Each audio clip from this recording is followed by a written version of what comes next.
Hello friends, welcome to my YouTube channel. मैं हूं दिव्या शर्मा। आज मैं आपको बताने जा रही हूँ कमर दर्द यानी बैक पेन के बारे में, साइटिका के दर्द के बारे में, अगर आपके लंबर स्पाइन में कोई भी दिक्कत आ चुकी है उसके बारे में, अगर आपको भी साइटिका के दर्द के कारण चलने फिरने में बहुत दिक्कत आती है, इसके अलावा आपको करवट लेने में यानी जब आप लेटते हैं बेड पर तो आपको साइड लेने में बहुत परेशानी होती है, तो ये वीडियो आपके लिए बहुत खास है क्योंकि ये साइटिका का दर्द पूरी टांग में चला जाता है और समय रहते अगर इसका इलाज नहीं किया जाए तो ये साइटिका का दर्द इंसान को अपाहिज बना देता है। तो आज मैं आपको बताने जा रही हूँ इसके इलाज के बारे में, लेकिन इलाज जानने से पहले हमें बीमारी की जड़ को जान लेना बहुत ज़रूरी है क्योंकि जब तक हम बीमारी के बारे में पूरा नहीं जान लेंगे तो इलाज हम कैसे करेंगे। तो इस वीडियो में मैं आपको बताने जा रही हूँ कि आखिर साइटिका का दर्द है क्या, ये किन कारणों से होता है, यानी किन लोगों को साइटिका का दर्द होता है। इसके अलावा हमने इसका इलाज 3 तरीकों से करना है, तो कैसे कैसे स्टेप वाइज हमने इसका इलाज करना है। तो सबसे पहले मैं आपको बता दूं कि साइटिका का दर्द आखिर कैसे शुरू होता है। साइटिका का दर्द हमारे कूलों यानी हिप्स के अंदर से शुरू होता है। हमारी जो रीढ़ की हड्डी बनी होती है उसके अंदर वर्टिब्रास बने होते हैं जिन्हें आम बोलचाल की भाषा में छल्ले कहा जाता है। और इन छल्लों के अंदर से पतली पतली नसें निकलती है जो कूलों यानी कि हिप्स में जाकर मिल जाती है और एक मोटी नस का निर्माण करती है जिसे साइटिका की नस या साइटिका की नर्व कहा जाता है। और रीढ़ की हड्डी के अंदर ये जो वर्टिब्रास होते हैं, ये छल्ले होते हैं, जब अपनी जगह से खिसक जाते हैं तो ये साइटिका की उस पतली नस को दबा देते हैं जिसके कारण इस पूरी नस के अंदर ब्लड का सर्कुलेशन नहीं हो पाता और दर्द शुरू हो जाता है। और ये दर्द भी कूलों यानी हिप्स से शुरू होकर पूरी टांग में, पिंडलियों में और पैरों तक पहुंच जाता है जिसके कारण चलने फिरने में काफ़ी परेशानी होती है। जब आप चेयर पर बैठकर खड़े होते होंगे तो आपको खड़े होने में काफ़ी दिक्कत होती होगी। इसके अलावा करवट लेने में बहुत परेशानी होती होगी, एकदम से बेड पर खड़ा होना मुश्किल होता होगा, किसी भी चीज़ को उठाना मुश्किल होता होगा, ऐसे लगता होगा कि आप किसी भी बच्चे को या फिर किसी भी चीज़ को दोनों हाथों से नहीं उठा सकते। तो सबसे पहले मैं आपको बताने जा रही हूँ कि साइटिका का दर्द किन लोगों को होता है और इसका इलाज हमने कैसे करना है। जो भी लोग बहुत सॉफ्ट गद्दे पर सोते हैं उनको साइटिका का दर्द होता है। इसके अलावा जो लोग बहुत मोटे हैं और किसी दिन उन्होंने बहुत ज़्यादा काम कर लिया, चाहे तो किसी चीज़ को धक्का लगा लिया, चाहे किसी वजन को बहुत ज़्यादा उठा लिया, तो उनकी मांसपेशियों के अंदर ऐंठन आ जाती है जो कि साइटिका की नस को भी प्रभावित करती है। तो अगर आपका रोजाना का काम बहुत ज़्यादा भारी वजन उठाने का है तो कमर दर्द से ये चीज़ शुरू हो जाती है और साइटिका के दर्द में बदल जाती है क्योंकि जब बहुत ज़्यादा भारी वजन उठाते हैं तो ये वर्टिब्रास यानी छल्ले अपनी जगह से खिसक जाते हैं और नस को दबा देते हैं। इसके अलावा अगर आप किसी दिन बहुत भारी चीज़ को धक्का लगा दिया तो भी ये दर्द शुरू हो जाता है। इसके अलावा कुछ लोग ऐसे हैं जो गलत पोजीशन में ही सोते हैं और गलत पोजीशन में ही सोकर उठते हैं, यानी कि उल्टे सोते हैं, पैरों को बहुत टेढ़ा मेढ़ा करके सोते हैं। इसके अलावा कुछ लोग ऐसे हैं जो बिल्कुल भी एक्सरसाइज वर्कआउट नहीं करते, उनके अंदर भी ये दिक्कत आती है। लेकिन कभी कभी ऐसे भी देखा गया है जो लोग बहुत ज़्यादा एक्सरसाइज करते हैं, अपने शरीर से ज़्यादा जोर लगवाते हैं, तो उनके अंदर भी कमर दर्द शुरू हो जाता है और धीरे धीरे ये ऐसा ही करते रहने से साइटिका के दर्द में भी बदल जाता है। तो अब मैं आपको बताने जा रही हूँ इसके इलाज के बारे में। तो सबसे पहले आपको बता दूं कि ये नसों की समस्या ही है जो साइटिका की नस दबती है या वर्टिब्रास अपनी जगह से हिलते हैं। तो इसके लिए क्या किया जाए और नसों की दिक्कत होती क्यों है? जब हमारी बॉडी के अंदर वात यानी वायु, हवा जिसे कहा जाता है, बहुत ज़्यादा बनने लगती है, हम वात वाली चीज़ें, वायु वाली चीज़ें ज़्यादा खाते हैं, तो हमारी बॉडी में न केवल हड्डियाँ प्रभावित होती हैं यानी हड्डियाँ कमज़ोर होती हैं, जोड़ों का दर्द होता है, बल्कि नसों से संबंधित समस्याएं भी हो जाती हैं। इसीलिए हमें वात वाली जितनी भी चीज़ें हैं उनका सेवन नहीं करना, जैसे कि आलू, भिंडी, चावल, अरबी, इनका सेवन कम करना है। चने की दाल, उड़द की दाल, इनका सेवन नहीं करना। तो अब जानते हैं कि हमने अपनी बॉडी में से वात यानी वायु को दूर करने के लिए क्या करना है। हमने वात वाली चीज़ें खाना तो बंद कर दिया, लेकिन बॉडी के अंदर जितनी वात यानी वायु है उसको बाहर निकालने के लिए क्या किया जाए? उसको बाहर निकालने का काम 2 चीज़ें करती है। पहला है मेथी दाना, तो दूसरा है गिलोय। आप इन दोनों चीज़ों का सेवन कीजिए। गिलोय का सेवन कितना करना है? 3 चम्मच आप गिलोय का जूस लीजिए, आधे गिलास पानी में मिक्स करके किसी भी टाइम दिन में पी सकते हैं। सुबह खाली पेट पीना बेस्ट है, इसके अलावा दिन में खाली पेट आप कभी भी पी लीजिए। ऐसा करने से बॉडी में से वात यानी वायु दूर होती है।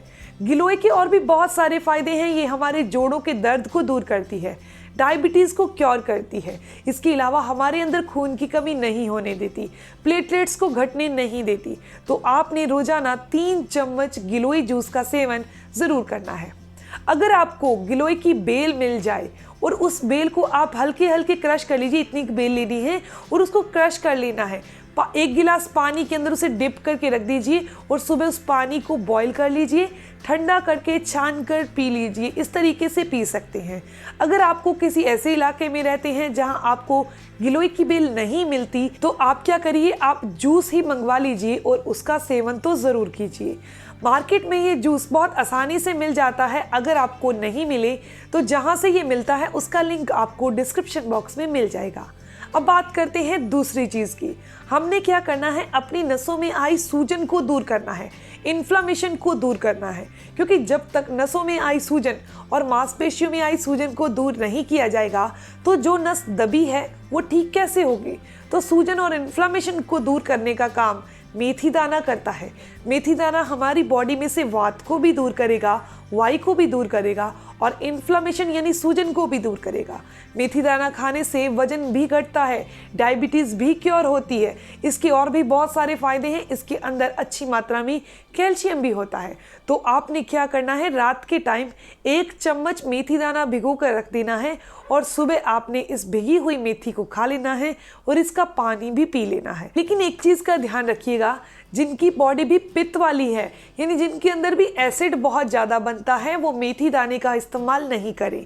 इसके अलावा जिनके जोड़ों में दर्द, घुटनों में दर्द या फिर खांसी की समस्या बहुत ज़्यादा है, गले में टॉन्सिल बनता है यानी गले से संबंधित कोई भी समस्या है, वो मेथी दाने का यूज़ बहुत आसानी से कर सकते हैं। तो अब बात करते हैं तीसरी चीज़ के बारे में। जैसे कि मैंने आपको बताया था कि इसका इलाज हमने 3 तरीकों से करना है। तो तीसरी चीज़ है ब्लड का सर्कुलेशन ठीक करना।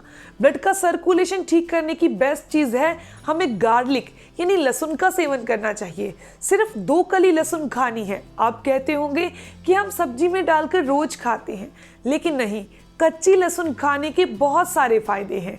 आप कच्ची लहसुन खाइए। आपको अगर कड़वी लगती है तो आप धीरे धीरे ज़्यादा कर देना, लेकिन एक बार आप 1 कली से स्टार्ट कीजिए।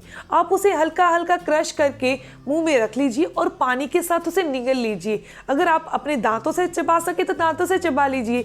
कुछ लोग ऐसे हैं जिनको इनका टेस्ट अच्छा नहीं लगता, तो वो क्रश करके अपनी जीभ पर रखिए और पानी के साथ अंदर निगल लीजिए। तो ये मैंने आपको बता दिया 3 तरीकों से हमने इसका इलाज कैसे करना है। अब मैं आपको बताने जा रही हूँ साइटिका यानी कमर दर्द को ठीक करने की और भी बहुत सारी इंपॉर्टेंट टिप्स।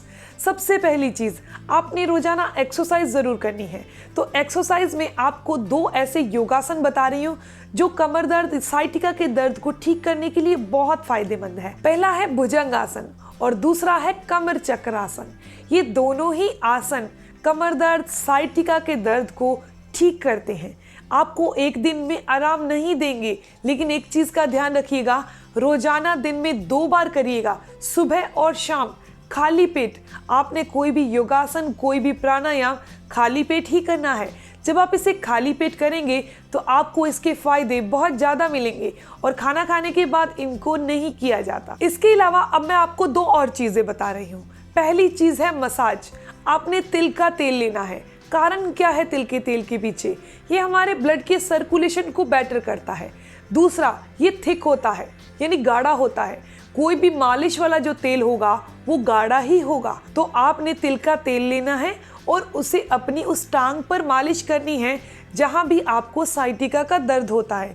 एक चीज़ का ध्यान रखिएगा कि आपने हथेली से मालिश नहीं करनी, क्योंकि हथेली से हमेशा ज़्यादा जोर लग जाता है। तो आपने हमेशा अपनी फिंगर से यानी उंगलियों से मालिश करनी है और ज़्यादा जोर से, बहुत ज़्यादा दबा कर तो बिल्कुल नहीं करनी। जस्ट ऐसे सोचना है कि वो तेल आपकी बॉडी के अंदर चला जाए, ऐसा करना है। उसके बाद आपने कम से कम 15 से 20 मिनट के लिए धूप में बैठना है। धूप में बैठने से मालिश का असर डबल हो जाएगा। तो आपने मालिश करनी है, धूप में बैठना है और एक्सरसाइज करनी है। इसके अलावा मैंने आपको 3 इलाज पहले बताए हैं, वो भी आपने ज़रूर करने हैं। ब्लड के सर्कुलेशन को बेटर करने के लिए आपने गार्लिक यानी लहसुन का सेवन करना है। सूजन और वात को दूर करने के लिए आप मेथी दाने का सेवन कीजिए, लेकिन जिनको एसिडिटी बनती है उन्होंने मेथी दाने का सेवन नहीं करना। इसके अलावा गिलोय का सेवन कीजिए आप बॉडी में से वात को दूर करने के लिए और जोड़ों के दर्द को ठीक करने के लिए। तो ये थी इन्फॉर्मेशन साइटिका यानी कमर दर्द को ठीक करने के लिए हमने क्या करना है। एंड में एक चीज़ और आपको बता दूं कि आप अपनी डाइट के अंदर पोषक तत्वों को बढ़ाइए और आलतू फालतू चीज़ों को खाना बंद कर दीजिए, जैसे मैदा, फास्ट फूड, कोल्ड ड्रिंक। चाहे गर्मियां हैं पर इन चीज़ों का सेवन नहीं कीजिए। खट्टी चीज़ों का सेवन कम से कम कीजिए और रात को सोते टाइम तो खट्टी चीज़ें बिल्कुल नहीं खानी।